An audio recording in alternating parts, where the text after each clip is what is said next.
Welcome, everybody, to Lassie. Good morning. I'm Brian Gifford, a lay leader, and my pronouns are he, him. It's my pleasure to welcome all of you to the Universalist Unitarian community of Halifax.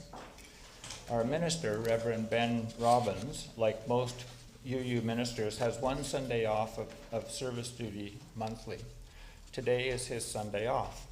So this morning's service is being brought to you by our Reconciliation and Dismantling Racism Committee, which is Pam Griffin-Hody, Scott Wood, Amy Moonshadow, Irene Barros-Johnson, Margaret Galbraith, and myself. I would like to welcome today's speaker, Angela Doyle-Faulkner, who will be more fully introduced later.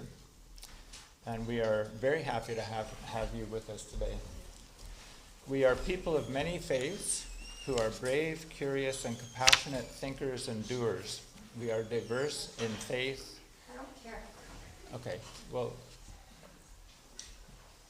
perhaps we'll wait till you're settled. Just take a second.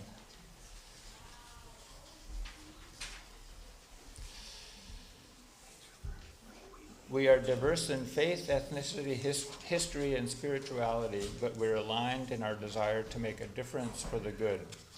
We have radical roots and a history as self-motivated, spiritual people. We think for ourselves and we recognize that life experience is the strongest influence on our beliefs.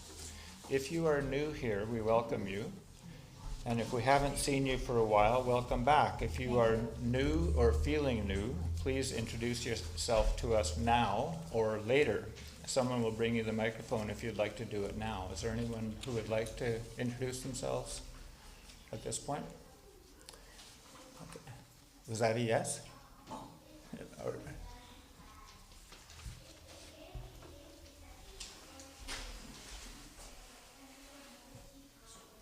My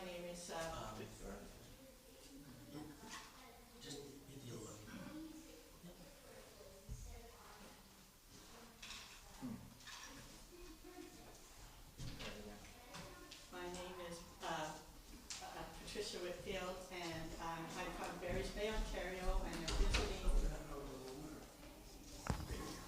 Thank you. And I'm visiting my daughter Tracy and my granddaughter Sabine. And it's Sabine's birthday today, so I'm glad to be here with you all. That's a great day to be here. Is there anyone else?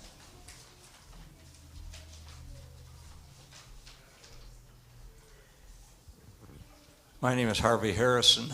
My wife Ellen Taylor and I are here getting ready for go on a Rhodes Scholar trip that'll start in a couple of days now. And we attend the Unitarian Universalist Church in Des Moines, Iowa, which is where is home for us. Is there anyone else? All right, well, thank you to both of you.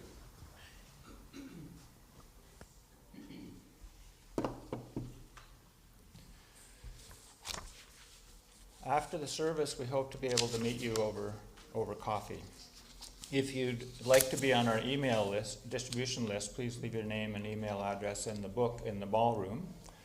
And I draw your attention to the announcements in the order of service. I should say that the order of service is a little smaller than usual today.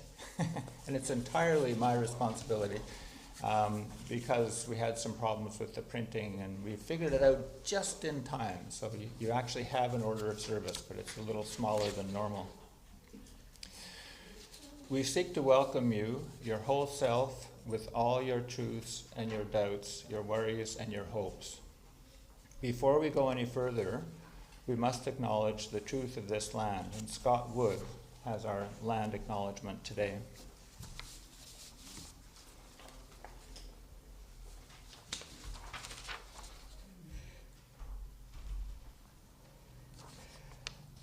With deep respect, for deep respect for the Mi'kmaq people, we acknowledge that we are located in Kjipuktuk on the unceded ancestral territory of Mi'kma'ki. This land is covered by the peace and treaty friendship treaties signed by with the British Crown in early 1700s. We honor the profound historical and spiritual connection of Mi'kmaq people to this land where the ancestors' legacy endures. As treaty people, we are bound by the promises made in these treaties, guiding us in mutual respect and reconciliation. We commit to working together in harmony and respect for the Mi'kmaq people, their culture, and their rights. We also acknowledge a number of social justice calls. Settlers to this land have caused great injustice to the indigenous people and their descendants by failing to honor the treaties of peace and friendship, and by pursuing a path of colonization and subjugation. We are called on to seek reconciliation and live in right relationship with our indigenous brothers and sisters. We also are called on to live in right relationship with the Black community, other people of color, and other marginalized peoples who have been wounded and disadvantaged by discrimination.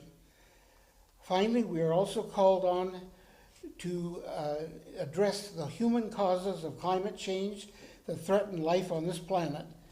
We should listen carefully to the wisdom of indigenous people in this country, where relationships to the natural world and other important guidance offers important guidance to us as we seek to live in right relationship with Mother Earth.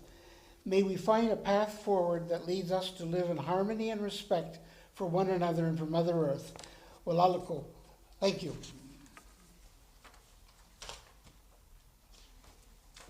Thank you, Scott. We enter into this time that we call worship, where we turn with an intention to the things that are worthy of our attention. And we do this by lighting a chalice. Our chalice lighting reading this morning is by Leslie Pole Cosbow. Flame of fire, spark of the universe that warmed our ancestral hearth, agent of life and death, symbol of truth and freedom, we strive to understand ourselves and our earthly home. Thank you, Pam. Our opening hymn this morning is For the Beauty of the Earth. It's number 21 in the gray hymnal, and the words will be up there. So please stand or sit as you are willing and able.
This reading is from Judy Wilson-Raybould's book, True Reconciliation, How to Be a Force for Change.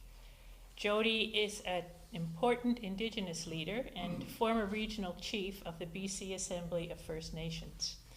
She was also, of course, a former Minister of Justice in Justin Trudeau's government.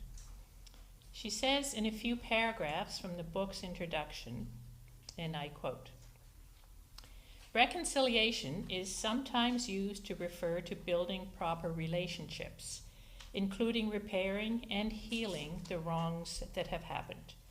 For example, the Royal Commission on Aboriginal Peoples talked about how getting on with the work of reconciliation requires a great cleansing of the wounds of the past. The Truth and Reconciliation Commission defined reconciliation as establishing and maintaining a mutually respectful relationship between Aboriginal and non-Aboriginal peoples in this country. For that to happen, there has to be awareness of the past, acknowledgement of the harm that has been inflicted, atonement for the causes, and action to change behavior." She continues, "I believe there are 3 core practices of true reconciliation: learn, understand, and act. These practices are interrelated and interconnected. They build on each other, yet they also should be operable in our lives at the same time. They are not linear. To be clear, these practices also have specific expressions and meanings. It is not about any learning or any understanding or any action. I mean something very particular about each of these, and how they are practiced will be distinct for individuals, communities, organizations, and governments. I'm not going to define learn, understand, and act yet, but I invite you to imagine what you think they mean and how they may relate to what you are doing already. What is your initial reaction to them? Do the definitions seem obvious to you?"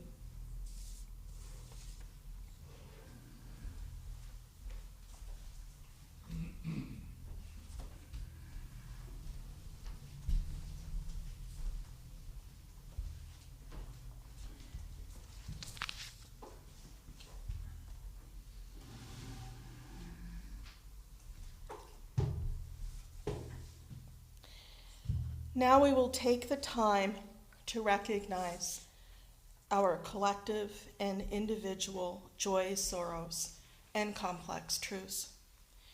We bring our hearts into this sacred space of community, and we open them up to each other, for each other, so that those of us who carry pain might be comforted by the presence of a loving community, so that those of us who are happy and well might share our joy and see it multiply in others.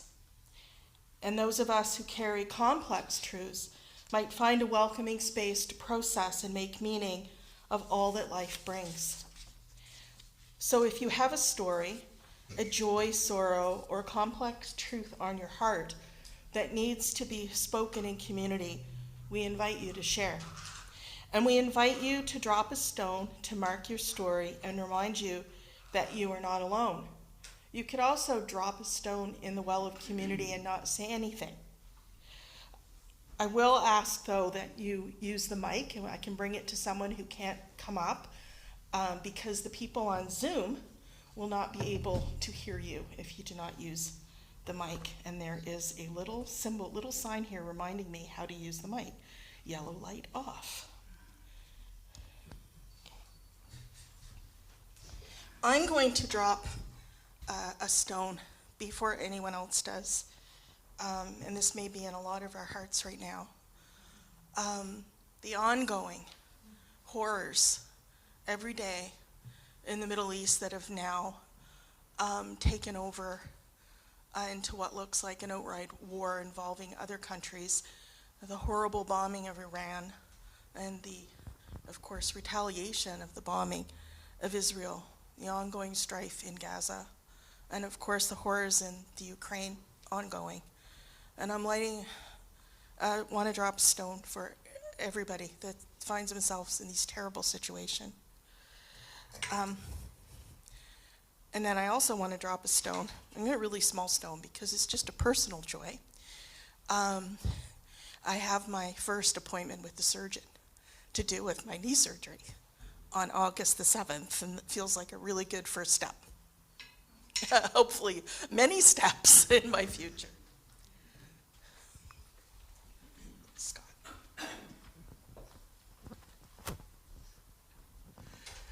I'd like to put a stone in the well for Chava Batista. He's a fellow I met in Mexico when I was studying Spanish in Puebla, and he was the handyman at the institute where I was studying. I got to know him well. He was about the age of one of my sons.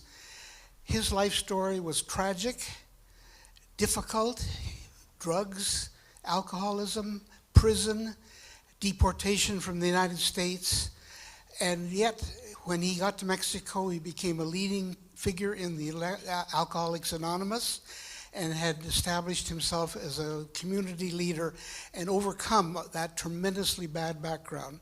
He died last week.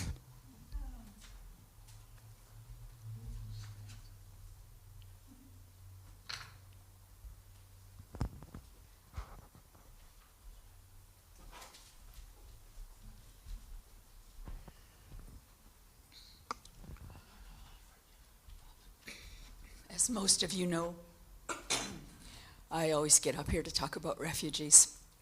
And things have been dreadfully slow this year.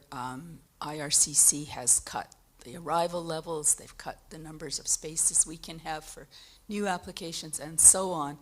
But now, with what's going on in the Middle East, the airports in Iran, Iraq, and Israel are closed. We have refugees in Iran, Iraq, and Israel. There's, of course, huge concern that that will also spread to Lebanon and Jordan, which hold very large numbers of the world's refugees. And I'm just hoping we see some more people get here this year. It's so dire.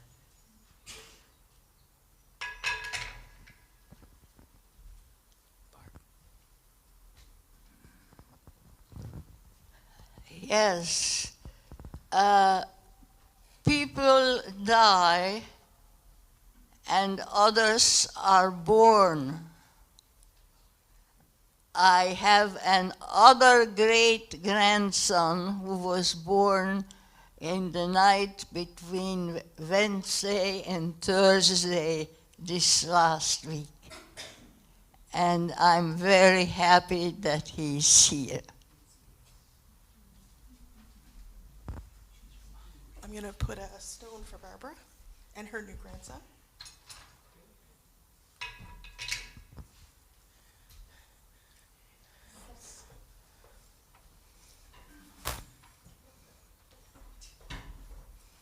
Here, let me move the chair for you. I don't think that was a good idea.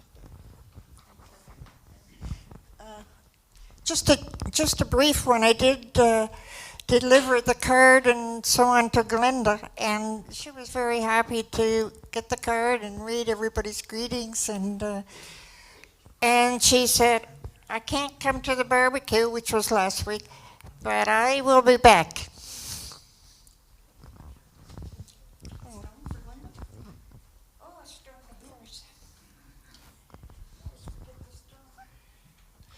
I have a joy. My son, who lives in Dartmouth, turned 60 recently, and his 62-year-old sister from Kingston, Ontario, and 50-year-old brother from Cochrane, Alberta, came, and it was the first time in about 12 years they were all three together in one place, and it was really a delightful weekend for all of us.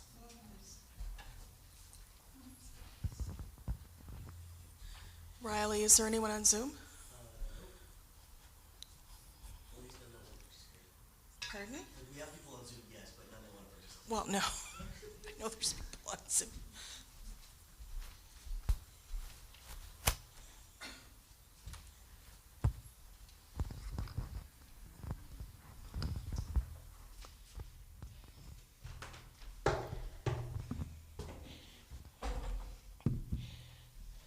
And I will add one more stone for all the joys, sorrows, and complex truths that remain in the silent sanctuaries of our hearts, the ones that words cannot express, and the ones that are still in formation.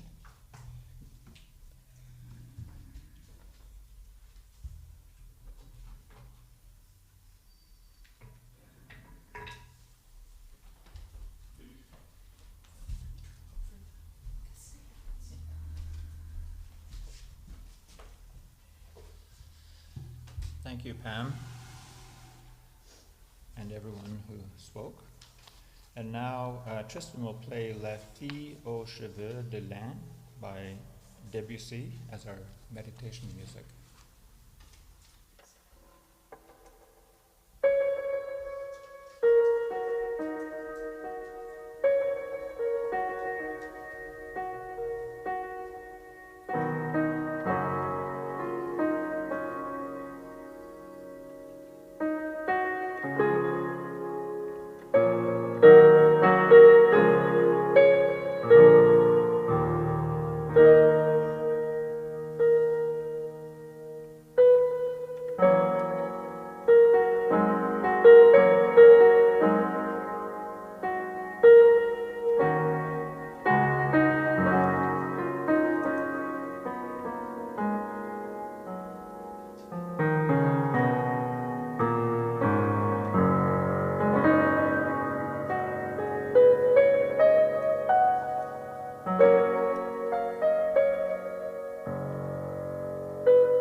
Thank you, Tristan. That was really beautiful. Community is made possible by the offering of our individual skills, commitments, and gifts. I think this needs to be turned back on. There. The truth is that we need each other and money to survive, and yet nobody's worth and dignity is in any way measured by the amount of money that they have or don't have to give. So during the offering, we invite you to offer what you can, if you can, to support this sanctuary of progressive spirituality. Today, any undesignated money in our collection bowls will go to the operation of our wonderful community. If you don't carry cash, you can donate by e-transfer to treasurer@uuch.ca. The offertory hymn this morning is Just as Long as I Have Breath on page 6 of the Grey Hymnal and also on the screens. And please stand or sit as you are willing and able. Is it after? I thought it was during. Oh, after the offertory. I'm reminded.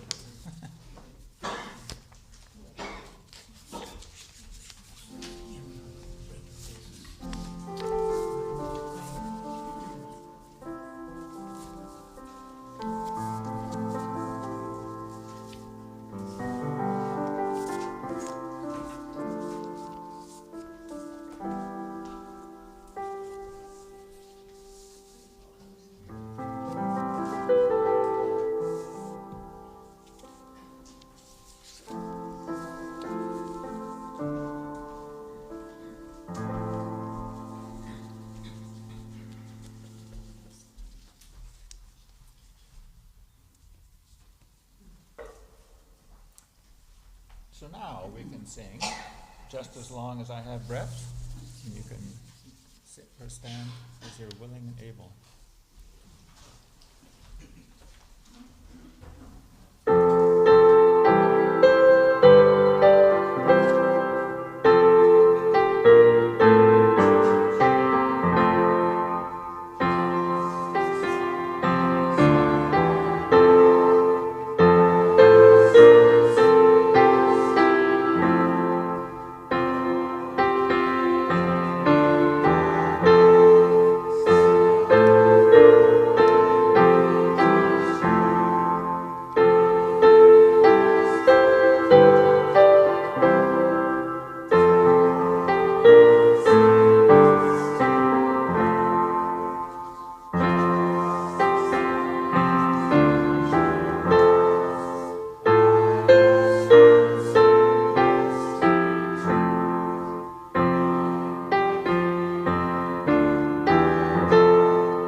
Yesterday, June 21st, was National Indigenous Peoples Day as part of National Indigenous History Month. Our speaker will reflect on the significance of both from her perspective as a member of Nova Scotia's Human Rights Commission.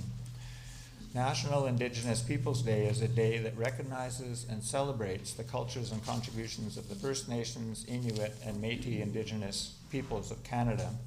This date was chosen as the national holiday for many reasons, including its cultural significance as the summer solstice and the fact that it is a day on which many Indigenous peoples and communities traditionally celebrate their heritage.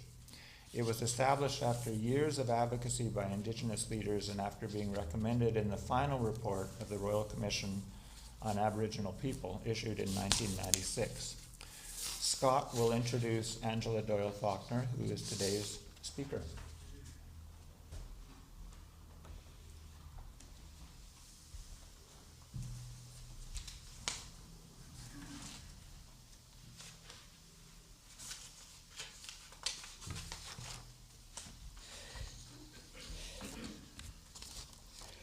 It's a really great pleasure to introduce Angela Doyle Faulkner to you. She is a Mi'kmaq Indigenous leader and education human rights officer at the Nova Scotia Human Rights Commission. Angela currently resides in Chibuktuk, Halifax, but has her roots in Eskakiwakik. Close enough, I guess. With Nova Scotia, she is a direct descendant of Chief Jean-Baptiste Cope, who signed the 1752 Peace and Friendship Treaty with the British Crown in Mi'kma'ki. Angela is a familiar and active presence at the Mi'kmaq Native Friendship Center, where she volunteers supporting various community programs. Professionally, Angela has held many roles in provincial and municipal government, with focus on race relations, equity, and inclusion. In addition to her advocacy work, Angela is a watercolor artist who practices traditional Mi'kmaq quilt work and basket weaving. There's so much more that could be said about Angela's and her achievements as an Indigenous leader. It is all connected to her passion for social justice and commitment to creating meaningful and lasting change across Turtle Island. Palasi, Angela, the microphone is yours.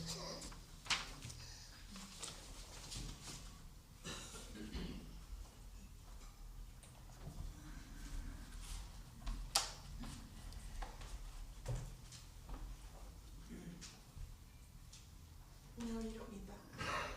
You don't need that microphone up there. Okay. There's a built-in one. Okay, perfect. Gwe, Willie Exedbug, Jalasi. What I just said in my beautiful language is hello, good morning, welcome. And in Mi'kmaq, when we say welcome, it's not just welcome. There's a whole teaching behind that. And this is what I've learned from my elders. So basically, when newcomers or visitors to the land would come, so whether that would be different Indigenous groups, say the Mohawk or the Passamaquoddy, different tribes would come into Mi'kma'ki, they would say, Jalasi, come in, take your rightful place. And usually the rightful place was at the back of the wigwam where the fur was, behind the fire where it was warmest, most cozy, most comfortable. And there would be food and there would be gifts. So I truly come in peace and friendship. And especially, thank you for that introduction, that was beautiful. I know I gave you some of my tips, but it's just kind of who I am. But a lot of the things that I personally do, I do because my ancestors never got the chance to do it. My ancestors didn't have a seat at the table. They weren't allowed to be in public. They had to stay on reserve while everything else was moving about in Mi'kma'ki and people were building, say, generational wealth to present day. So to this moment, my father, who's 77, still doesn't tell people he's Mi'kmaq, but if you look at him, you clearly know he looks like a Mi'kmaq man. So I always like to give you that teaching, because that teaching actually came from my Elder Teresa Muse. She's mentored me for a very long time. And I speak my language because my great-grandmother was the last fluent speaker in my family line, in my history. My grandfather understood it, but he wasn't allowed to speak it.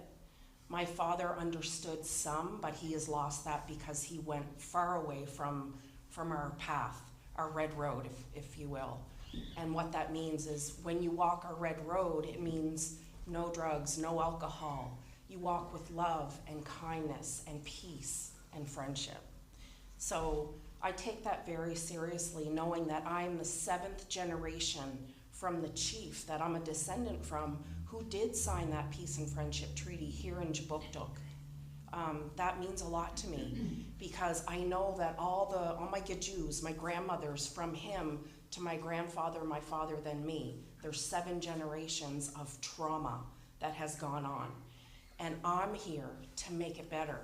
I'm not here to point fingers or say, you did this. It was our ancestors that caused the problems and that hurt my people and didn't allow my people to continue on loving and taking care of everyone, not just the Indigenous people of this land, but when new people came, our people helped them survive our winters.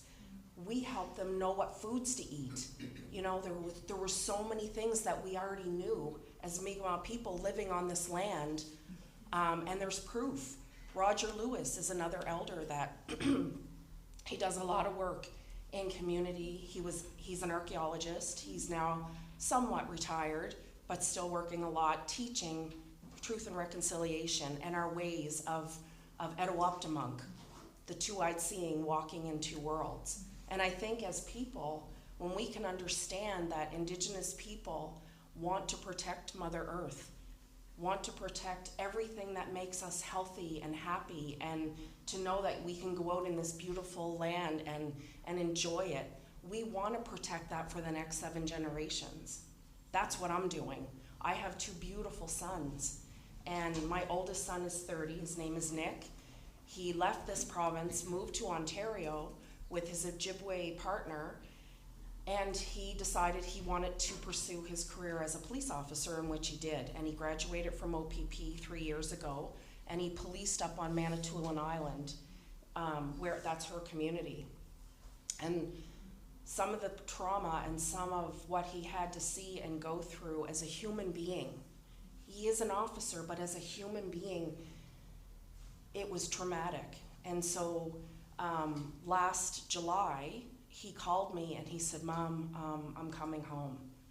And I was devastated. I said, what is going on? He said, I'm gonna walk away from policing. He said, 2 nights ago, my colleagues and I arrived upon a scene, and it was so bad that he said, "I'm done, I'm resigning, and I'm coming home." I said, "Come home.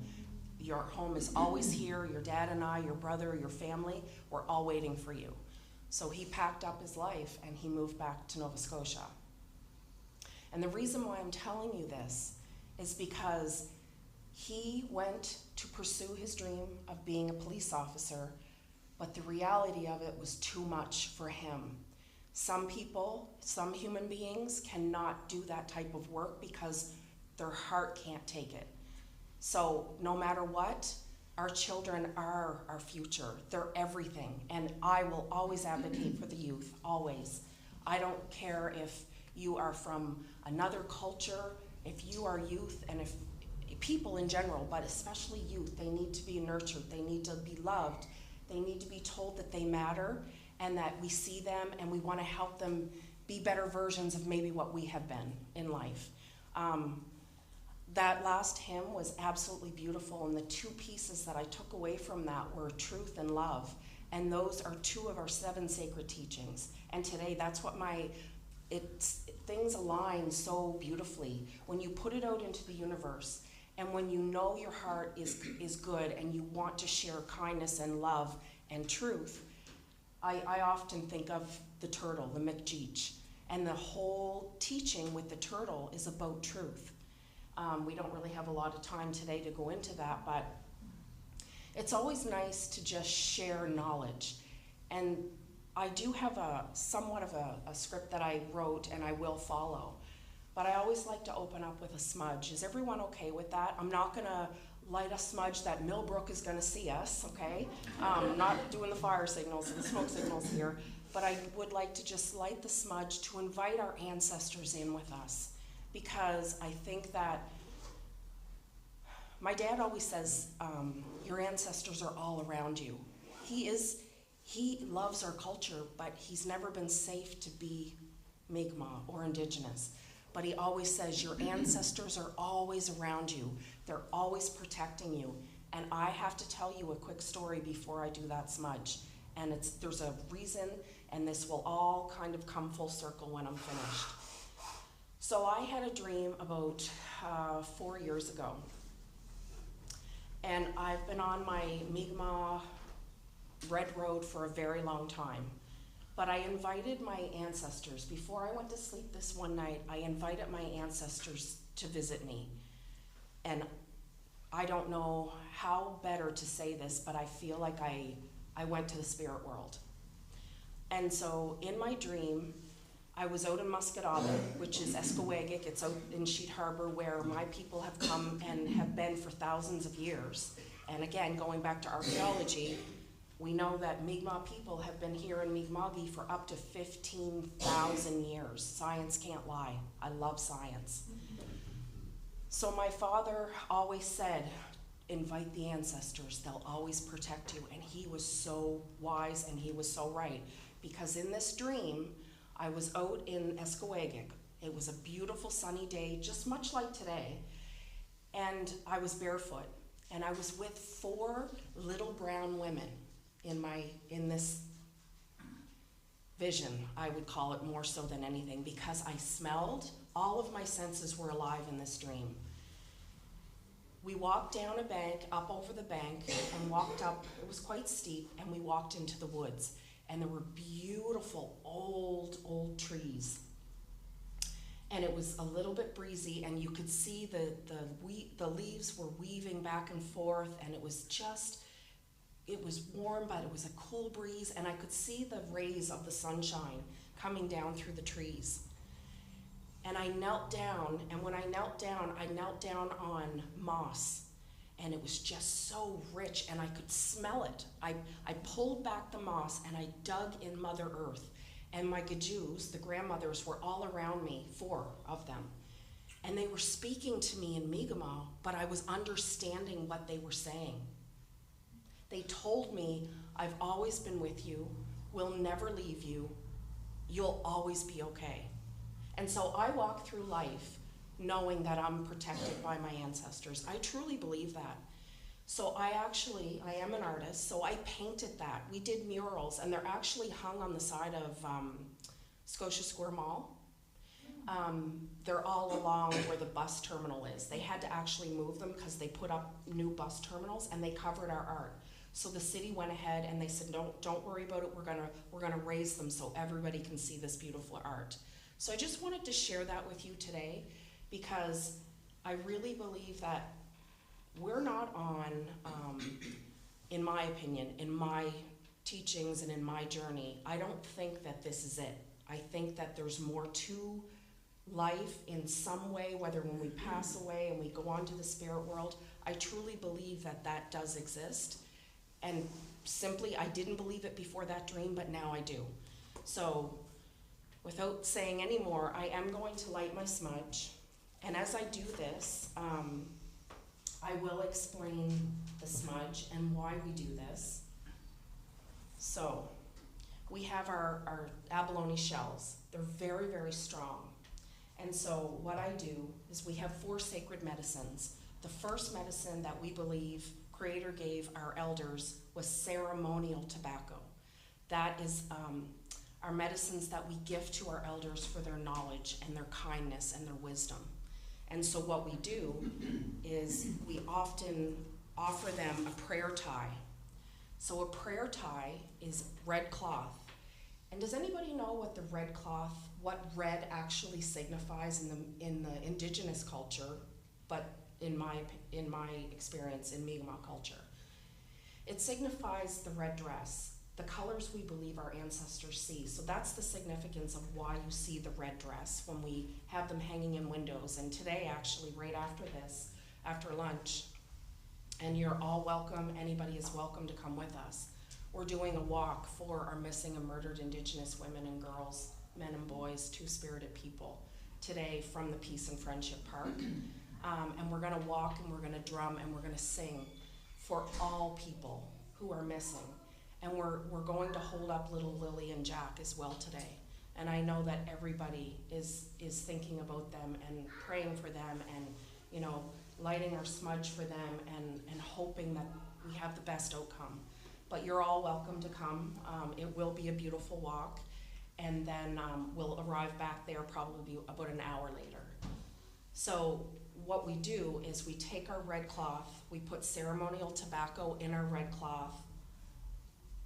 I would have like a little other piece of red tie that I would tie it, and I then would smudge it, and then I would gift it to my elders or the knowledge keepers that I may be working with.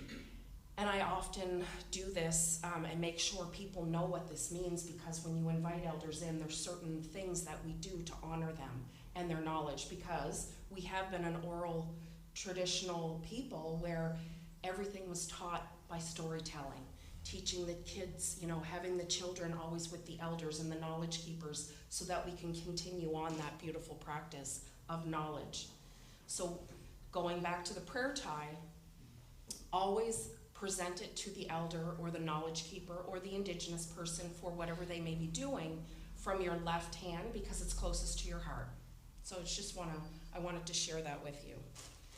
So today I am going to put all of the medicine in my smudge. Just gonna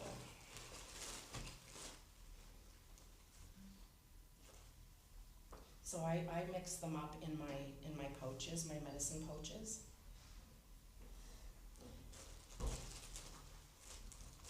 And then we have white buffalo sage, which you would smell a lot. You would see it and smell it a lot, and it smells amazing. We often have to bring that in from out west. We do have wild sage that grows here in Mi'kma'ki, but it's not like this. This is beautiful. It is specially grown out west, and we bring it in. So what I'm going to do now is I'm going to light it, and I'm going to smudge my drum. But before I do that, I'll walk through a smudge, how I've been taught.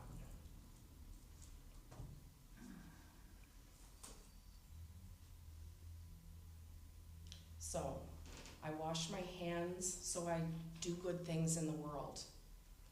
I bring the smudge over my head to think good, kind thoughts, good thoughts to be a good person.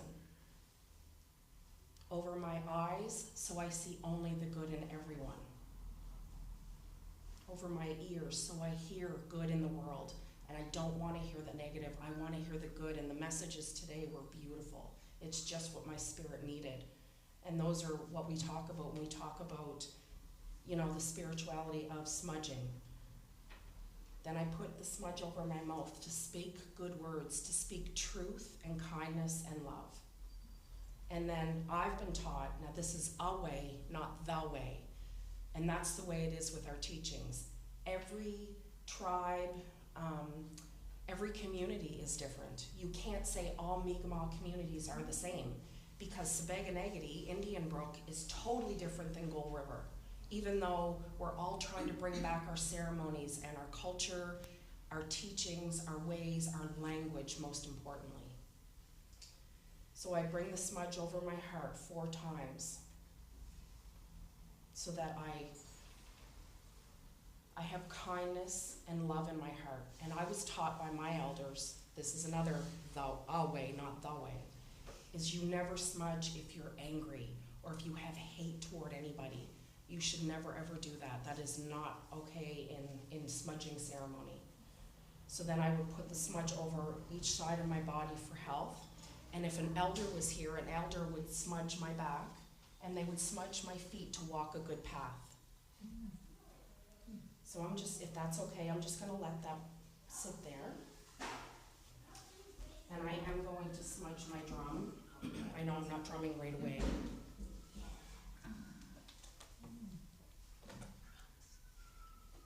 This is my auntie's drum. I'll tell you a little bit about that before I do drum.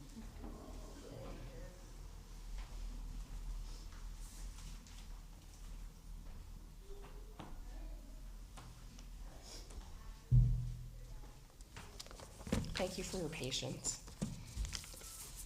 So when I do any type of a teaching, I always have what I'd like to say is an affirmation written from an Indigenous lens.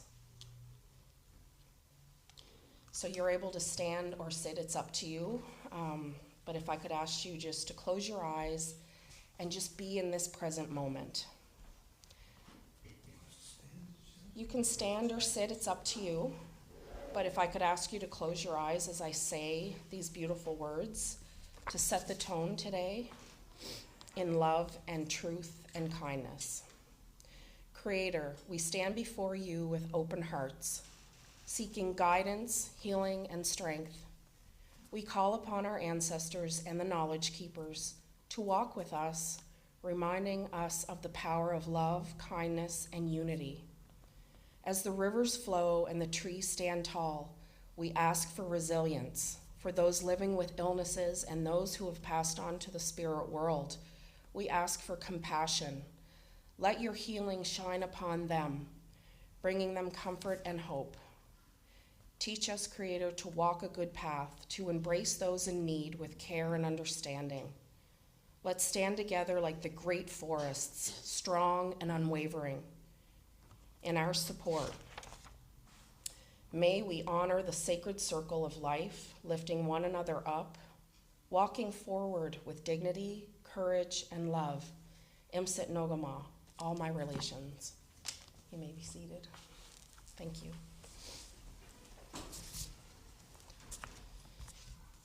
So today, Walal and Scott for inviting me and all of you for inviting me to your space. It is beautiful, and I have such a good feeling here. I love inclusivity, and I love making sure that people feel they're wanted and they're welcome and they belong. We all deserve a seat at the table. No matter where you come from, no matter what your beliefs are, you matter just as much as everyone else. So yesterday was National Indigenous Peoples Day. I traveled up with my husband and a few friends to Millbrook, and it was absolutely beautiful.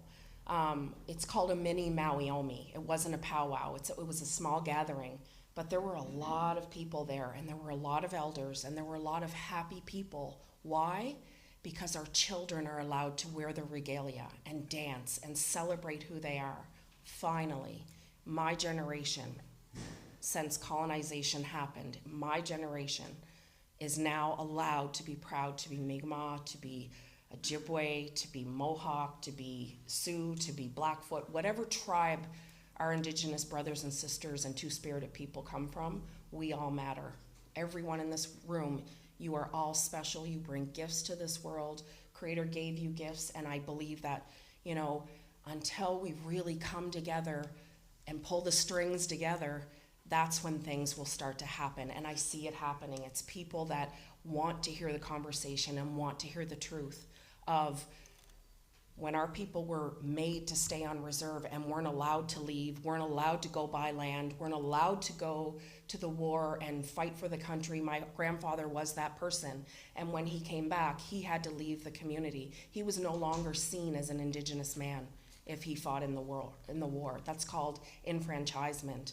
And there's so many other teachings that Canadians have never heard or don't know. But it's not your fault you don't know what you don't know, because it was designed meticulously so that you did not know. Even Indigenous people. So for myself, I was adopted. I never got to meet my Mi'kmaq family till I was 16 years old. I grew up believing I was nothing, nobody wanted me. Why didn't my family want me? Why don't they call me? How come they won't respond when I did reach out? It's very harmful for a person who, a young person. It's hard enough growing up anyway, but not feeling like you were ever wanted. That's what is tough to carry through life. But I don't let that label me. I will always have a positive outlook on life. I will always do my affirmations. I love your ceremony, what you did today. I thought I've never seen that before. That was beautiful. Because you are showing your love and your kindness and the care for the people around this world who are suffering.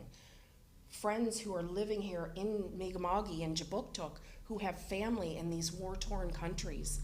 And all of what's happening, these gatherings are where the conversation starts to pick up steam, where we actually realize we got to pull off the layers of lies and really see what's happening out there, and we have to step up and do better. As everyone, collectively, right? So yesterday it was beautiful to see our children, our people celebrating, dancing, lots of food, just beauty in our culture. A lot of people don't know this, but in June, there's a couple reasons why June is so incredibly important to Indigenous people. One, that I've been told by my elders,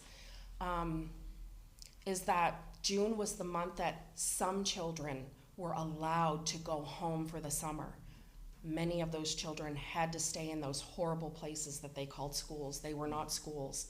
They were children's penitentiaries. And if you sit in the circles with the survivors. You can't unknow what was done to them for years, from as young as 3 to 16. So when we have days like yesterday, where we can actually stand up and be proud and love each other and care for each other and be kind, that's why I want to be here on this planet Earth. I want to do good. I don't want to do bad. And those beautiful hymns today were so in line with what we're going to hear. So yesterday was more than a celebration. It was a time, it is a time always to listen, learn, and reflect, maybe unlearn and relearn what you've been taught, because a lot of it has not been true. It's the moment that we recognize through strength and resilience of Indigenous people and the knowledge and leadership we share and we bring. My dad, walking on the land with my father, he spent a lot of time with my great-grandmother. And just a little teaching I'd love to share with you. A couple years ago, I was at his place and we were in the woods just walking. It was in July, it was beautiful, and it was warm, kind of muggy. He rubbed one of the trees and it was like white powder. I don't know if you've ever had that, out in the woods. But he goes, "This is what grandmother taught me. You put it on your face, it's natural sunscreen and you'll never burn." Just little things like that. But June 21st is the longest day of the year. It's summer solstice. It's when everything is renewed. The birds, the animals are back. They're having their babies. They're taking care of them. We're now allowed to go into the rivers, because you don't go into the rivers until you hear the peepers, because the spawning has happened. So until after the peepers come, then we know it's safe to go into the rivers, because the fish are now swimming. The minnows are now there. They're safe. You're not going to walk on their eggs. So just little teachings like that, and learning that from your family, from the knowledge of the great-grandmothers and my grandfather, and passing that knowledge down is always so exciting.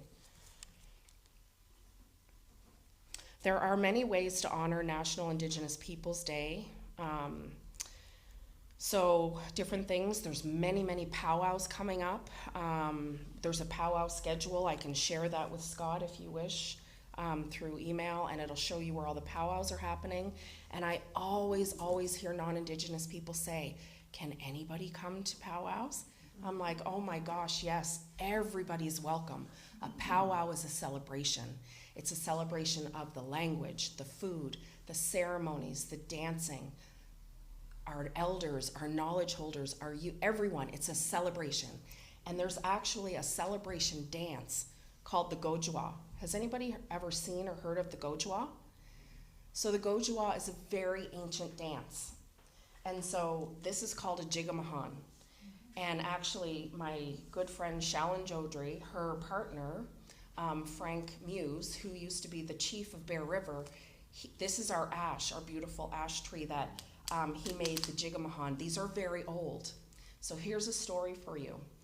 Back when the Indian agents used to go to everyone's house, making sure they're not having any celebrations or singing or even more than 3 people gathering, because you could be arrested if there was more than 3 Indigenous people together, you could be arrested. So from making the basket, our Mi'kmaq baskets, so these are all made from our ash tree. So when you pound this, it separates all of the pieces of the Jigamahan so you can have an instrument. So when the Indian agents would come to the homes, if this was out, they would throw it in the woodpile, like shove it in the woodpile, because the Indian agents wouldn't know what this was. But if they in fact did come in and they noticed that, the Mi'kmaq people would take it and throw it in the fire, just say, "Oh, it's just a piece of firewood, it's good." So then they just make more, and they would keep singing. So that's how we know a lot of our songs and our chants have been passed down. The Jigamahan is one of my favorite instruments, and it's easy to travel with. My drum, if it's not warm enough and tight enough, it'll sound a little hollow, but that's okay. It's still a beautiful sound. But the Jigamahan is always the same. Even if it is a little bit damp, it still gives you the beautiful song of the Gojwa. And we do have now a Gojwa competition in every one of our powwows.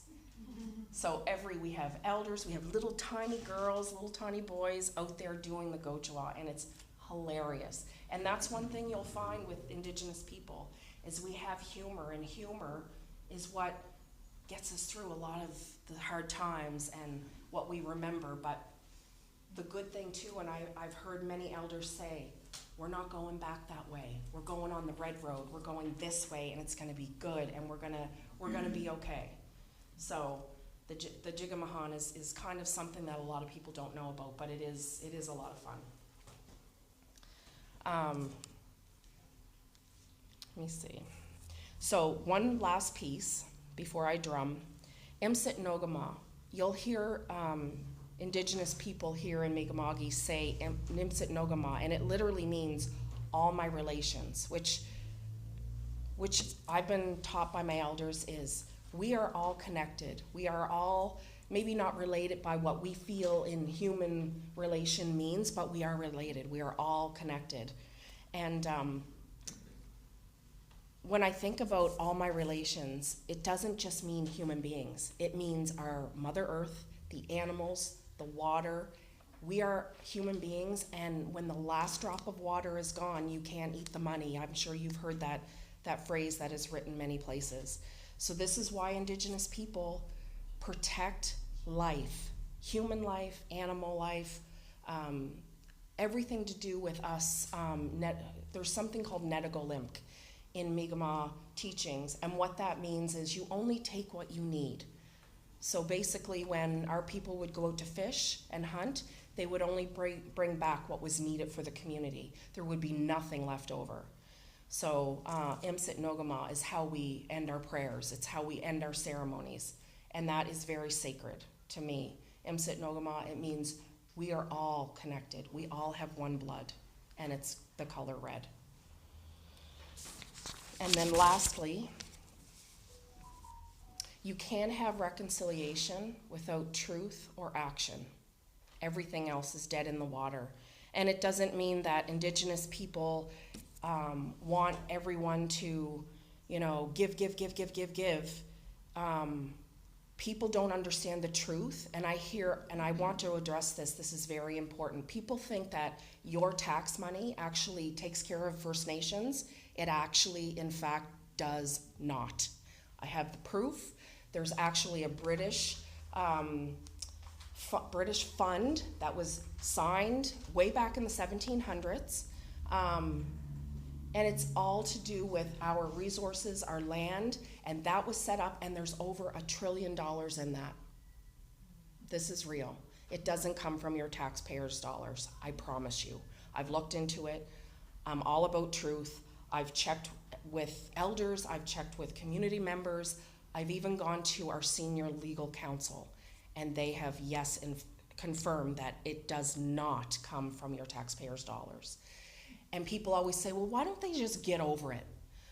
Well, 150 years of generational trauma and genocide, you don't just get over that overnight. It's gonna take probably the next 7 generations where we can catch up with everybody else. Because I know myself, I've never had generational wealth. I've never had anything given to me.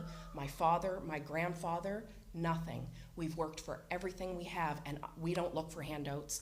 And when people say that about Indigenous people, it breaks my heart, because the people that say those things do not understand the truth. I can promise you that. So when I say reconciliation, it begins with truth, that the rights of Indigenous peoples are not gifts granted. They are inherent, just like everyone else. We are all born with dignity and rights. They are sacred. Our human rights are sacred, and they're affirmed by Creator. These rights include the right to land, to our language, to our culture, and to our governance, and to live free from discrimination. So with that, I thank you so much for your very attentive listening. I would like to drum with you now, and this song that I'm going to drum, this is a very sacred song, because this song was actually, it does come from the Ojibwe women in Ontario, and it's called the Strong Woman Song. And the reason for this song is Our incarcerated women, when they're in jail, especially where this originates, every woman would sing a verse to the song. And if we got to a cell and there was nothing, we knew she was gone and we probably would never see her again. So this aligns in with Imsit Nogama. This aligns with MMIW, 2S, men and boys, going missing, missing and murdered Indigenous women. This song is to protect our women because we know our women are the life carriers. We bring life. And so with the drum is a representation of Mother Earth's heartbeat. So if anybody has a drum and you want to drum with me, it's just the heartbeat of Mother Earth. That's what we're going to drum. Do you want me to stand in the front? Sure. Okay. So if you have a drum, you can take a moment and go get it. You can use my jigabahan if you wish, if anybody's a drummer. If not, that's okay too. So this is my auntie's drum. Alan Sillaboy painted this for her. This is McGeech. This is Grandmother Turtle. And my auntie has taught me so much about our culture and about our family. And she's sick right now, so I ask that if you can just keep her in your heart. Her name is Colette, and she's a beautiful Mi'kmaq woman. She had an operation 2 years ago, and she had, sorry, that's my son. I thought I turned that off. So she had an operation 2 years ago, and she had a tumor at the base of her spine, and her doctors did tell her that it probably would grow back. It is growing back, but we're hoping for the best. And she asked me to come when I do opening welcomes or when I'm talking about our people, to bring her drum, that she will send me lots of love and you lots of love to hear the songs and hear the messages. So, in her honor, what we have to do before we drum is we smudge our drums, then we wake up our drums with 4 honor beats, and then I'll sing the Strong Woman song.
One last thing, in Mi'kmaq we don't have a word for goodbye. It's never ever final. It's until I see you again, Nomultis. Can everybody say Nomultis? Nomultis. Walaliok, everyone.